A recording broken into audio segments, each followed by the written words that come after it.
Everyone knew Robert Langston, but not because they liked him. They knew him as the quiet janitor who pushed his cleaning cart through the marble hallways of Arlendale Corporate Center, always with his head slightly down and his voice barely above a whisper. To most employees, he was invisible at best, just another uniform in the background, just another man whose story didn't matter. They mocked him behind his back, made jokes about his old shoes and the way he took his job too. Seriously, he's got the mop like it's a mission. Someone once laughed, but Robert never reacted. Not once. Every night, long after the offices emptied and the lights dimmed, he stayed behind, cleaning, organizing, and watching. What no one knew was that Robert had learned to see things others ignored. He noticed patterns, conversations, even tension in the air. And over time, he began to quietly document it, all not out of paranoia, but because something told him something was wrong. The Arlendale building looked perfect on the outside glass walls, polished floors, executives in tailored suits. But behind closed doors, something darker was unfolding. It started with whispered arguments after hours, shredded documents left in bins where they shouldn't have been, USB drives forgotten under desks. Robert never went looking for any of it. He simply found what others discarded, pieced together. Scraps of things that didn't feel right. There was the woman from accounting who cried in the elevator one night and quit the next morning without saying goodbye. There was the intern who vanished after filing a report. And there were the strange men in black cars who occasionally visited the upper floors without signing in. Robert didn't jump to conclusions. He wasn't trying to be a hero. But something inside him, maybe an old instinct, told him to keep track. So in a small notebook, hidden beneath the false bottom of his utility cart, he began to write. Names, dates, faces, words whispered when people thought no one was listening. Years earlier, Robert had worn a different uniform, one made of Kevlar and patches, not cotton, and bleach stains. Few knew he'd once served in Army intelligence. Fewer still knew he'd left after a mission went sideways overseas, choosing silence over scandal. Arlendale was supposed to be his escape, a place to forget. But habits forged in the heat of war don't disappear, and his instincts hadn't dulled. When patterns began to emerge in reported visits from foreign consultants, erased surveillance footage, email trails that ended in silence, Robert's notes became more than just observations. They became a timeline, and still no one noticed him. Not when he swept under the CEO's desk. Not when he walked past the server room. Not even when he adjusted the broken camera on the 14th floor, logging who came and went. A staff saw. A janitor. The FBI, on the other hand, had been watching Arlendale for years. They were about to realize that the key witness they needed had been standing in plain sight all along. It happened on a Thursday morning, quiet as always. Robert had just finished cleaning the executive kitchen when he noticed the silence outside his supply closet. Not the regular kind of quiet, but the kind that feels heavy, like the air is holding its breath. Then came the footsteps, measured, purposeful. 3 men in dark suits, 1 woman with a clipboard.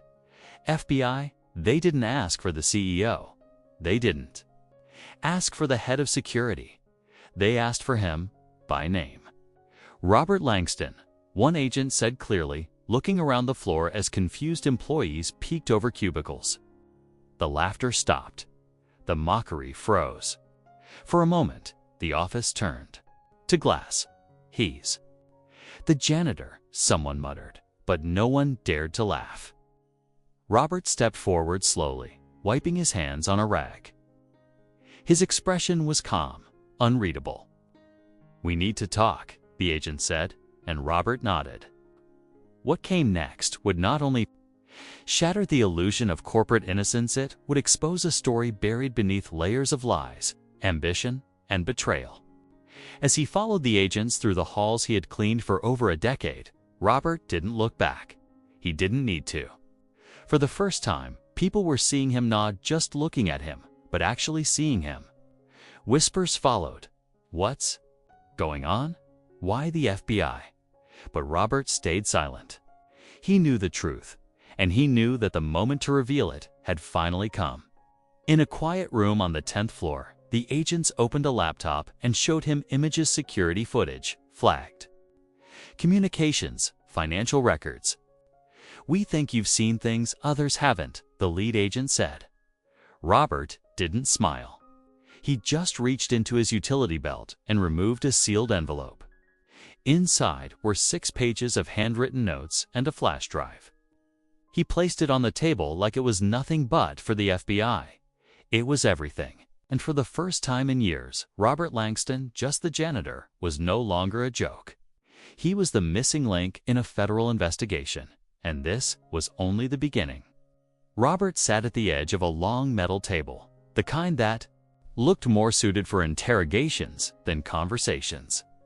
The FBI agents didn't raise their voices. They didn't accuse or intimidate. They simply opened a laptop, pressed play, and watched his face as grainy footage appeared. It was a hallway camera from the 14th floor, one Robert had repaired himself 2 months earlier. On it, 2 men entered a secured office well past midnight. Neither wore badges, and their faces were partially concealed. "We believe this happened during a data breach tied to international finance fraud," one agent said. "You were working that night?" Robert nodded slowly. "They were in and out in 6 minutes," he replied. "One of them left a glove in the trash. I took it out and bagged it. It's in storage C behind the insulation panel." The agents exchanged glances. This wasn't something they expected. Robert wasn't just observant, he was methodical.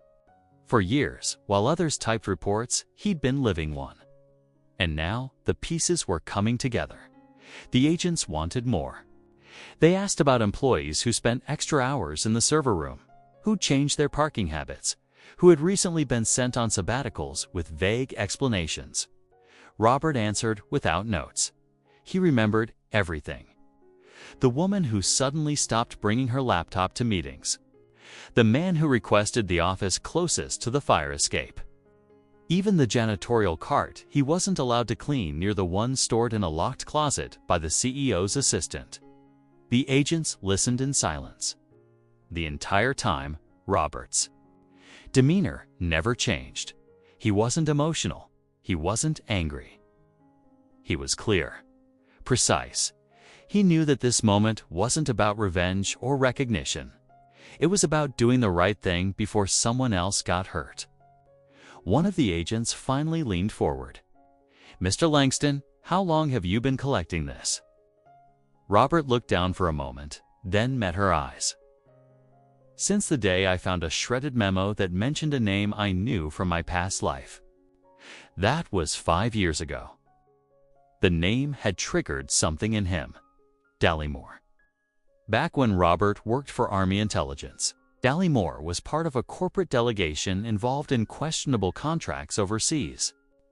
That name showing up in a shredded memo from a financial firm in a sleepy American suburb was too much to ignore. That's when Robert stopped being just the janitor and became an observer again. He never imagined it would last this long. Over 5 years, he created an internal map of activity inside Arlandale. Who had access to what? Which departments experienced high turnover? Which clients came after hours? He never followed anyone. He never hacked anything. He simply paid attention. People underestimate the power of observation, especially when it comes from someone they overlook every day. That was Robert's greatest strength. He was invisible. No one hides better than the person no one bothers to see. But the deeper he watched, the clearer the pattern became. Arlandale wasn't just a finance firm. It was a laundering pipeline dressed as a legitimate institution. Robert saw account activity that didn't make sense. Large sums moved through shell corporations, ghost employees with HR files but no presence in the building, security badges that didn't match the logs. Still, he remained quiet. It wasn't fear that stopped him. It was discipline. He knew one wrong move could compromise everything, so he kept working, cleaning, logging details in code. He stored digital notes on an old flip phone that never connected to the internet. He stashed paper logs behind broken ceiling tiles.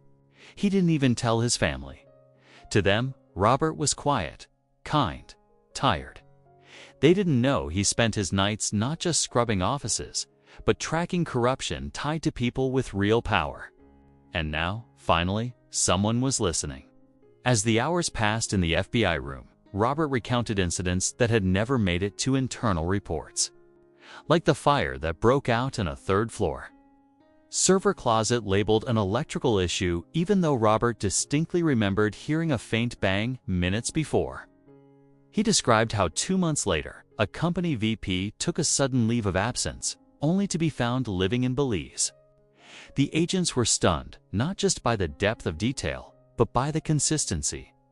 Robert wasn't speculating, he was reporting. Each story, each observation led to the next. But behind his calm tone, the toll was becoming visible. The years had weighed on him, not just physically, but mentally. Carrying truth in silence is heavy, and Robert had done it longer than most. One agent Tagent masked why he never came forward earlier.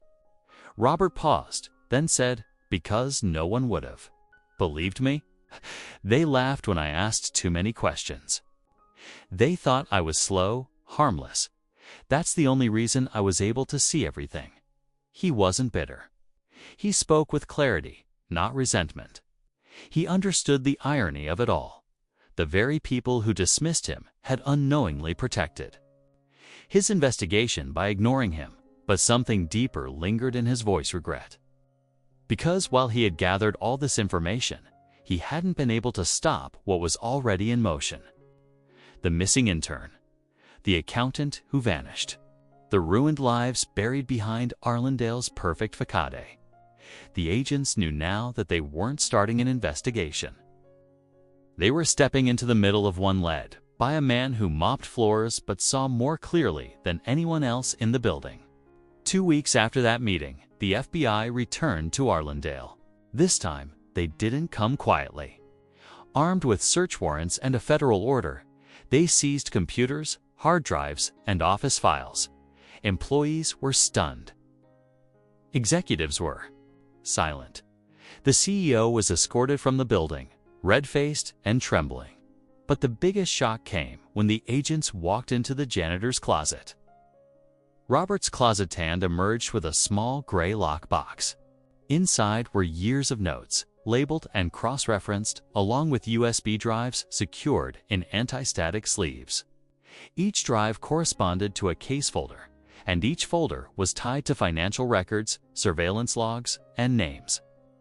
Dozens of names. Some were employees, some were clients.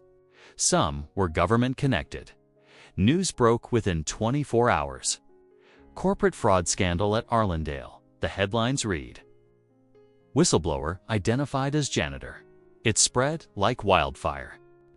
And as journalists scrambled to find out who Robert Langston was, they were shocked to discover how little they knew. He had no social media, no published records, no photos, only his military record and a few community service recognitions from a local church. He was a ghost until now. The story fascinated people, not just because of the scandal, but because of the man who exposed it. A man who cleaned toilets by day and built a federal case by night. A man they had walked past 1,000 times. The narrative shifted fast from just the janitor to the man who saw everything. Robert didn't want fame. He didn't do interviews. He didn't sign book deals. When reporters came to his home, he politely declined to comment. His life had already changed more than he wanted. The FBI, however, didn't let go.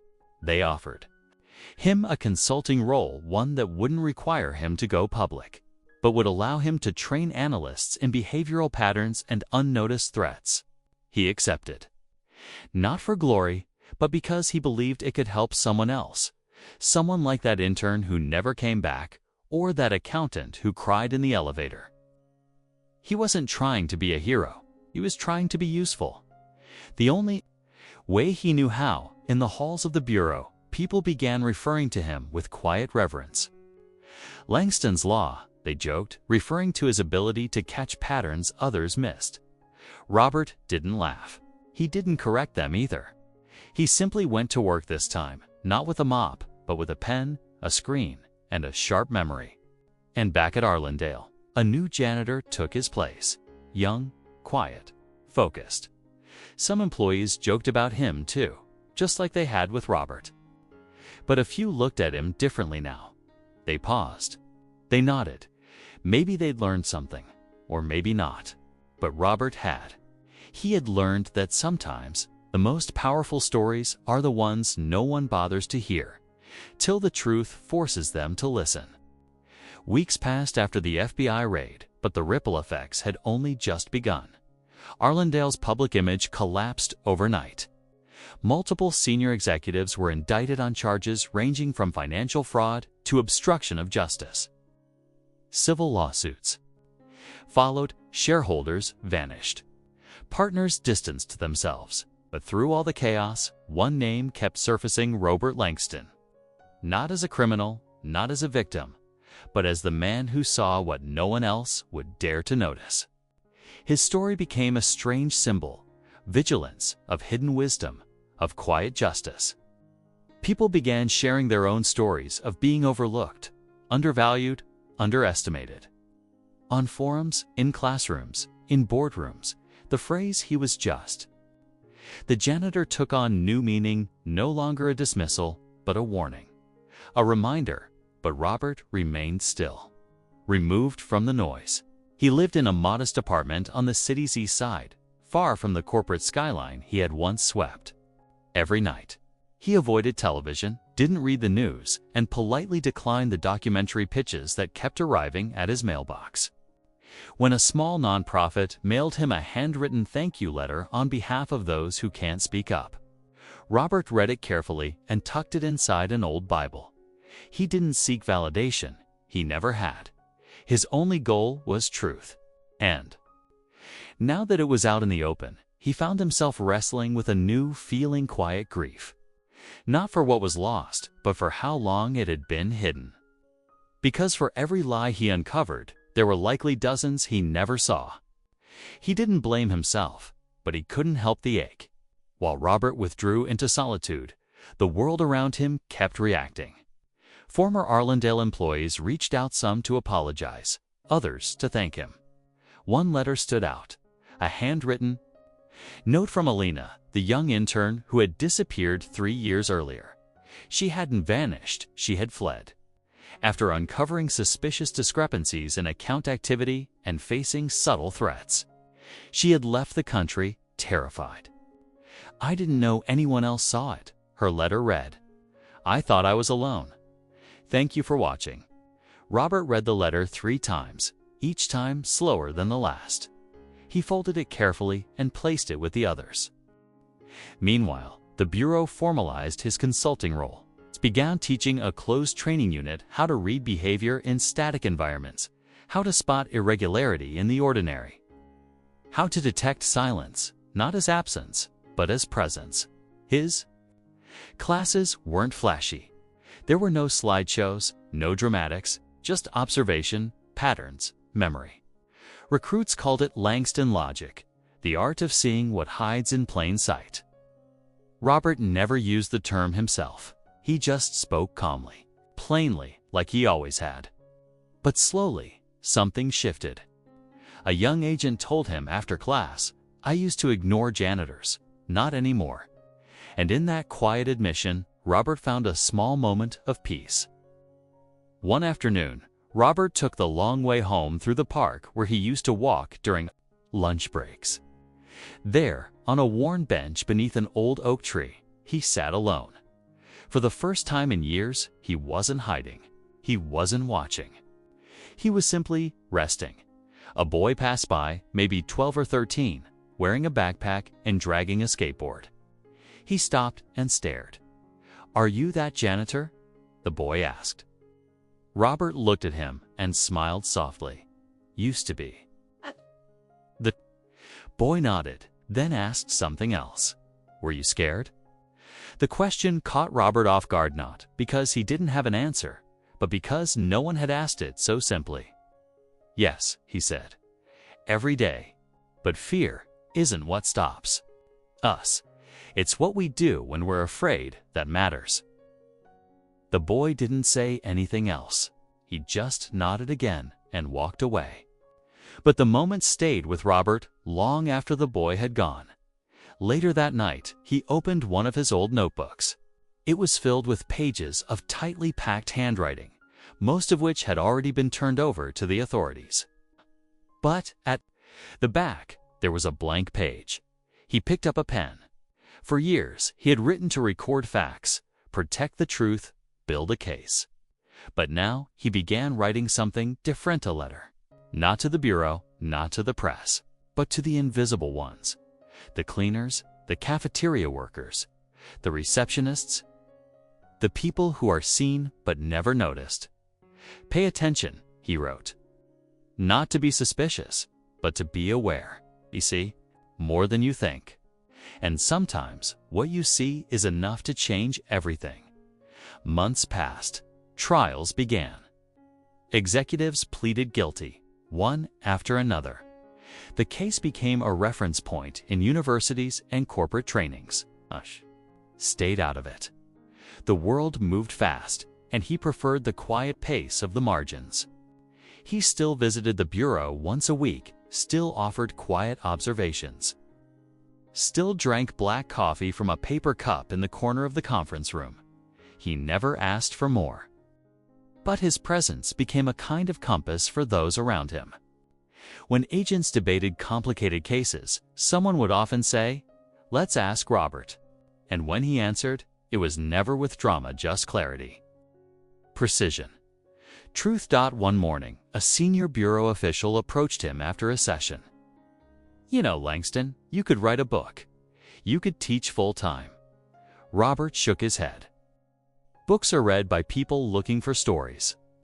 This isn't a story, it's a warning. The official nodded slowly. Still, she said, you've changed the way we listen.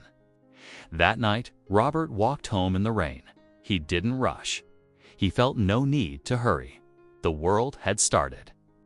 To pay attention not just to him, but to the thousands like him. And maybe that was enough. He wasn't looking to become a symbol. But he had become something else, a reference point. A quiet reminder that every system has cracks. And sometimes the ones holding it together are the ones we fail to see. In the end, there was no grand finale, no televised tribute, no statue or plaque, just silence, the kind Robert had always preferred. But that silence was different now. It wasn't dismissal, it was respect. He eventually retired from his consulting role, packed his few belongings, and moved closer to his sister's home in a quieter part of the state. He started tending to a small garden, tomatoes, basil, a peach tree that never quite bore fruit, but tried every year. And in the evenings, when the world grew still, he'd sit on his porch, listen to the wind, and remember faces, not the corrupt ones, but the ones who listened. The young agent, the intern, the boy in the park, the notebook. Where he had written his final letter remained on his desk, unpublished, unshared, but complete. He titled it simply, Seen, not exposed, not revealed. Just seen. Because that's all he ever wanted, for the truth to be seen, for people to see one another, to stop walking past stories disguised as uniforms, to stop assuming silence means absence, to remember that sometimes the world is turned upside down, not by generals or CEOs, but by janitors who pay attention. And maybe that was the real story all along. Not the fall of a corporation, not the scandal or the headlines, but a quiet man armed with nothing but patience and eyes wide open who changed everything, simply because he refused to look away. If this story made you think differently, If it reminded you to look beyond the surface, then share it, not just by clicking a button, but by carrying the message forward that every person has a story, even if the world refuses to see it. Subscribe if you believe stories like this matter. Like the video to help more people find it, and in the comments, tell us, have you ever been underestimated? What did they get wrong about you? Sometimes the quietest voices leave the deepest impact. Let's make sure they're heard.